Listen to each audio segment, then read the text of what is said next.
Chapter 23, Integumentary System. This is a review from class from the Lewis textbook. The skin is divided into two layers, the epidermis and dermis. The subcutaneous tissue is immediately under the dermis. But the epidermis is an outermost layer of the skin. It is a thin avascular layer made up of an outer dead cornified portion that serves as a protective barrier and a deeper living portion that folds into the dermis. The epidermis is nourished by the blood vessels in the dermis, and it regenerates every 28 days. There are two major types of epidermal cells, melanocytes and keratinocytes. Melanocytes contain melanin, a pigment that gives color to the skin and hair and protects the body from UV light. Keratinocytes synthesize from the epidermal cells. As they mature, they move to the surface to form the outer skin layer, the stratum corneum. The dermis is 1 to 4 millimeters thick and is very vascular, and it has two layers. The papillary is the upper thin layer that contains ridges, which form congenital patterns which we know as fingerprints and footprints. Reticular is a layer that contains collagen and elastic reticular fibers. These provide the mechanical strength of the skin. Subcutaneous tissue lies below the dermis and is not part of the skin. It attaches to the skin to underlying tissue like muscle and bone and contains loose connective tissue and fat cells that provide insulation. Skin appendages include the hair, nails, and glands. Hair and nails form from specialized keratin that becomes hardened. Sebaceous glands are present on all areas of the skin except palms and soles and secrete sebum, which is emptied into the hair follicles and prevents skin and hair from becoming dry. The apicant sweat glands are located in the axilla, breast areola, umbilical and anal genital areas, external auditory canals, and eyelids. They secrete a thick, milky substance that becomes odorous when altered by skin surface bacteria. The eccrine sweat glands are widely distributed over the body except in a few areas such as the lips. Sweat is a transparent, watery solution composed of salt, ammonia, urea, and other waste. The function of these glands is to cool the body by evaporation, excrete waste products through the pores of the skin, and moisturize the skin cells. Nails grow from the nail matrix located at the proximal area of the nail plate. The nail plate is commonly called the lunula, which is a white crescent-shaped area visible through the nail plate. The nail bed under the nail matrix and nail plate is normally pink and contains blood vessels.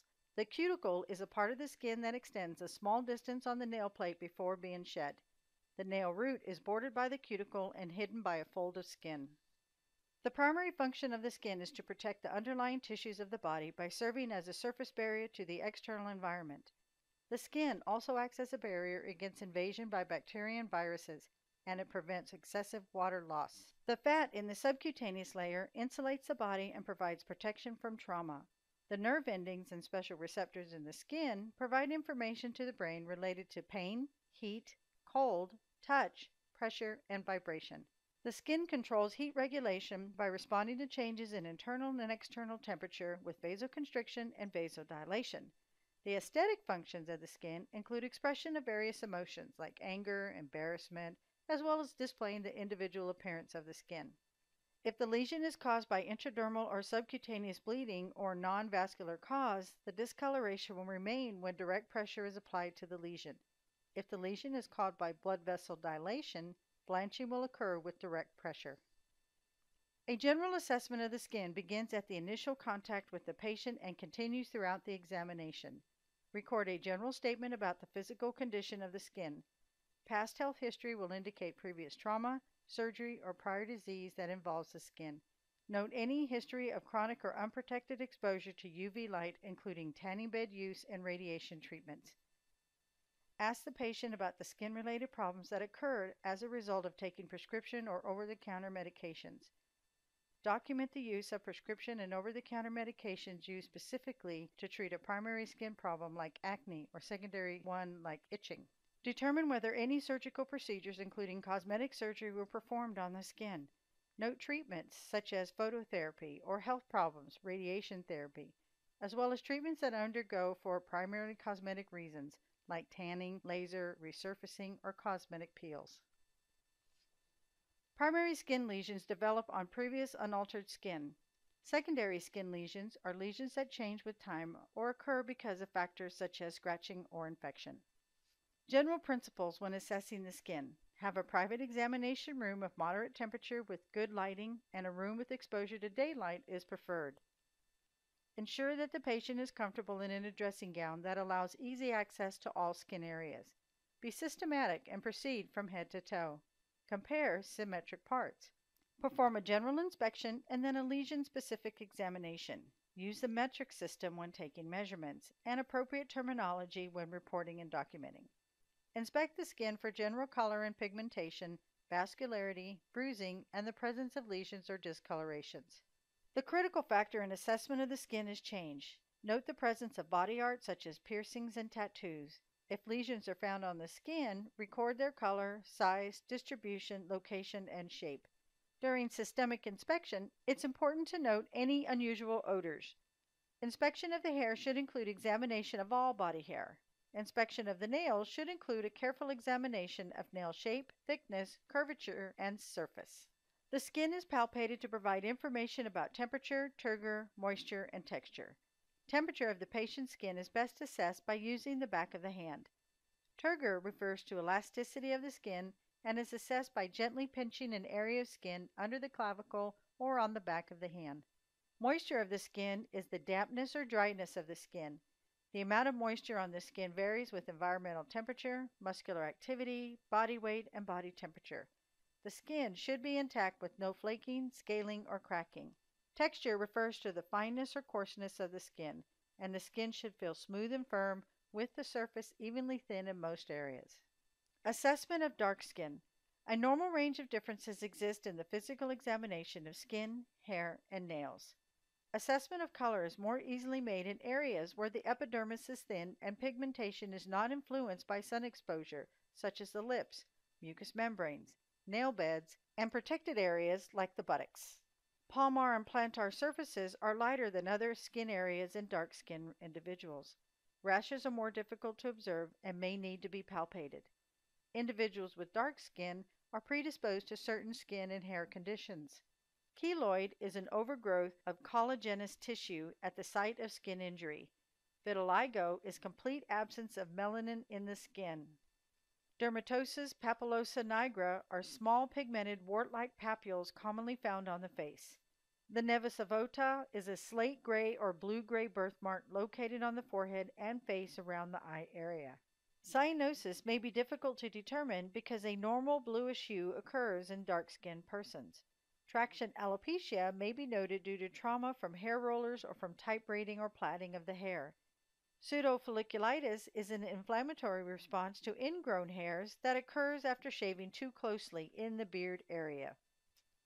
Alopecia areata can cause different types of hair loss. They can have hair loss in patches, lose all hair on the scalp, or lose all hair on the body.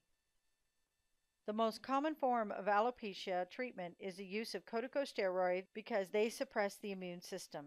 These can be administered through injections, which is the most common, topical ointment, or orally. Other medications that can be prescribed that promote hair growth or affect the immune system include minoxidil. Patients should be taught to wear sunscreen if exposed to the sun. Wear wraparound glasses to protect the eyes from the sun and debris, which the eyebrows and eyelashes would normally defend against. Use headwear such as hats, wigs, and scarves to protect the head from the sun or keep it warm. Use ointment inside the nose to keep mucous membranes moist and to protect against organisms that are normally trapped by nostril hair. Traction alopecia is hair loss in the scalp due to prolonged tension from hair rollers and braiding and straightening combs. Now, minoxidil can help when given over 3 months.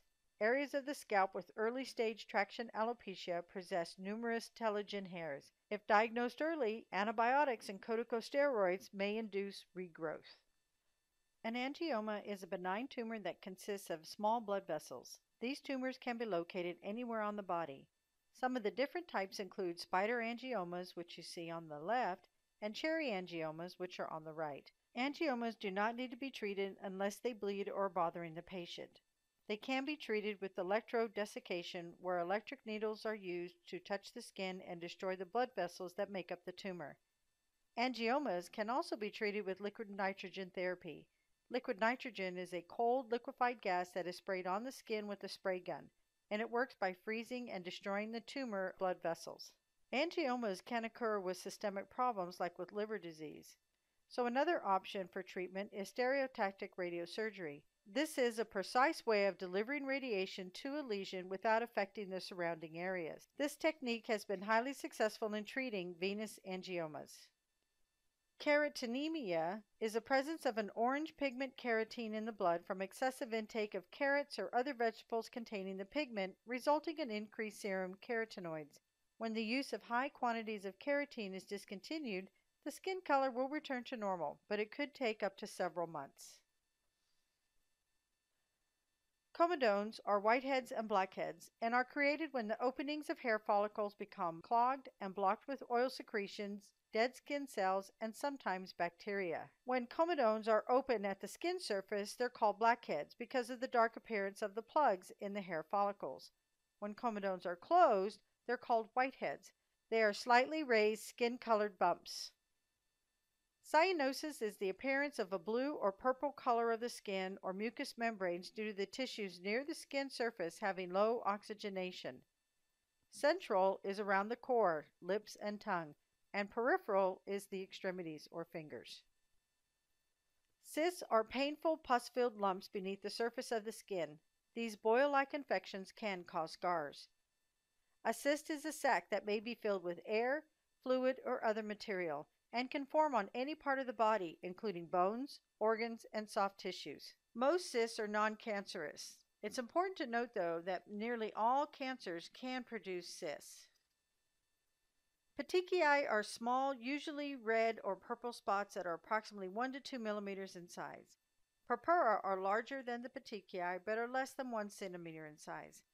The shape depends upon the location of the tissue and the amount disbursement of the pooled blood. Hematoma is caused by pooling of the blood and fluid in the tissue. It is a localized collection or pocket of blood, and any accumulation is called a hematoma. Ecchymosis is described as hemorrhagic spots that measure over 1 centimeter in size. Both purpura and ecchymosis may be irregular in shape depending upon the amount of pooled blood. A bruise or contusion damage capillary and veins caused by the trauma that allows blood to seep into the surrounding interstitial tissues. Erythema is superficial reddening of the skin, usually in patches, and it's a result of injury or irritation causing dilatation of the blood capillaries.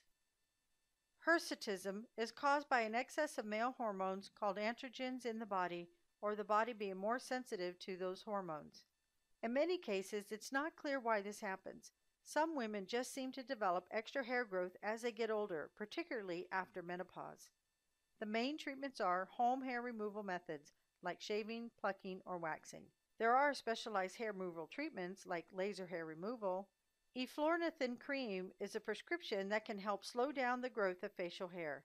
Oral contraceptives, including cosenbipridil, is a type of contraceptive pill available that can help prevent excess hair growth. Vitiligo causes smooth white patches on the skin. In some people, these patches can appear all over the body. It is an autoimmune disorder in which the pigment-producing cells are damaged. There's no cure for vitiligo, but there are several treatments, including cosmetic cover-ups, corticosteroid creams, or ultraviolet light treatments. Albinism is a rare inherited disorder caused by the absence of enzymes that produce melanin. This results in complete lack of pigmentation in the skin, hair, and eyes. Albinos have an abnormal gene that restricts the body from producing melanin. There is no cure for albinism. Those affected should use sunscreen at all times because they are much more likely to get sun damage and skin cancer. And this disorder can occur in any race, but it is most common among Caucasians. Intertrigo is a common skin disease that primarily affects young children and older adults of all races across the world. It is an inflammatory skin condition that causes swelling of the skin folds or the warm, moist regions of the human body where two skin surfaces press or rub against each other. Next is jaundice. Now, there's several ways to find out what's causing it. Non-invasive methods include ultrasound, CT, lab studies, and clinical evaluation. Minimally invasive techniques include cholangiography, which creates an image of the bile ducts, an endoscopic retrograde cholangiopancreatography, an ERCP, and percutaneous transhepatic cholangiography, which is injecting an image-enhancing dye directly into the liver. The causes and complications can be treated. It is itching and if bothersome may be eased by cholestyramine. The treatment given to someone with jaundice will depend on what type they have, how serious it is, and what caused it. It may include tackling an underlying condition like malaria. In genetic conditions that do not get better, like sickle cell anemia, a blood transfusion may be given to replenish red blood cells in the body. If the bile duct system is blocked, then it may need to have surgery to unblock it. During these procedures, measures may be taken to help prevent further problems, like just go ahead and remove the gallbladder. If the liver is found to be seriously damaged, then a transplant may be an option. Keloids are excessive growth of scar tissue at the site of a healed skin injury. Keloids are hypertrophied scars. They are benign, but an uncontrolled growth may be a sign of skin cancer. After diagnosing keloid scarring by physical exam, a biopsy may be done to rule out other conditions. Lichenification is thickening of the skin, usually as a result of constant scratching and rubbing. With prolonged rubbing or scratching, the outer layer of the skin, the epidermis, becomes hypertrophied or overgrown, and this results in thickening of the skin and exaggeration of the normal skin markings, giving the skin a very leathery, kind of like a tree bark-like appearance. Lichenification is a common consequence of atopic dermatitis, also known as eczema, and other pruritic disorders. The patient will have to take medication to help relieve the itching sensation. Steroids may be prescribed to help reduce the body's inflammatory response in order to allow the skin to return to normal. A nevus is a benign overgrowth of skin pigment forming cells called melanocytes that are on the skin surface that are present at birth or appear early in life. A nevus can be a birthmark. A benign pigmented spot on the skin, such as a mole, is a cluster of melanocytes and supporting tissue that appears as a tan, brown, or flesh-colored spot on the skin. Moles can differ in size, shape, and color, and moles have hair, and some moles can change slowly over time, possibly even disappearing. A nevus is a medical term for a mole. A nevi is two or more moles. An atypical mole, dysplastic nevus, can look like melanoma. It is not melanoma, but they do have a higher risk for melanoma if they have 4 or more dysplastic nevi. Telangiectasia is a dilation or widening of small vessels and capillaries that cause flat red marks to appear on the skin. This can happen in pregnancy because there is a large amount of pressure on the venules.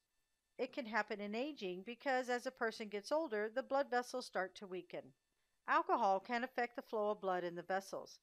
Treatment is laser ablation, surgery, or sclerotherapy. Sclerotherapy is usually for treatment in legs. It's injecting a sclerosing agent into the veins. Skin with decreased turgor remains elevated after being pulled up and released. The skin fold after pinching won't smooth itself out but keeps standing, which is known as tenting, for longer than 2 seconds is a sign of serious dehydration. A varicosity is an enlarged or tortuous vein, artery, or lymphatic vessel. Wearing compression stockings all day are often the first approach to try before moving on to other treatments.